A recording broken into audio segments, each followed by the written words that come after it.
اسی طرح آزاد ہونے کے بعد اپنی قوم کو تعلیم سے آراستہ کرنے کی ذمہ داری مسلمان حکمرانوں کی ہے۔ دینی تعلیم، دنیاوی تعلیم، یہ اس کے اسباب مہیا کرنا یہ مسلمان حکمرانوں کی جو ہے وہ ذمہ داری ہے۔ جیسا کہ نبی کریم صلی اللہ علیہ وسلم نے مدینہ منورہ میں جامعہ صفا، اصحاب صفا، آپ نے سنا کہ کچھ صحابہ تھے جو اپنے گھر بار چھوڑ کر رسول اللہ صلی اللہ علیہ وسلم کے پاس ایک چبوترے پر رہتے تھے۔ سب سے پہلی یونیورسٹی، سب سے پہلا کالج، سب سے پہلا جامعہ رسول اللہ صلی اللہ علیہ وسلم کا وہ صفا تھا۔ وہاں پہ آ کے جنہوں نے داخلہ لیا، اللہ رب العالمین کے پیغمبر علیہ الصلوۃ والسلام نے ان کی تعلیم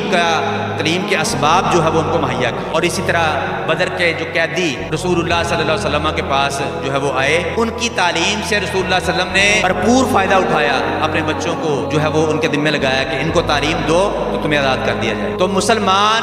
حکمران کی یہ ذمہ داری ہے کہ آزاد ریاست ملنے کے بعد اپنے ماتحتوں کا، اپنی رعایا کا جو ہے وہ تعلیم کے اسباب ان کو مہیا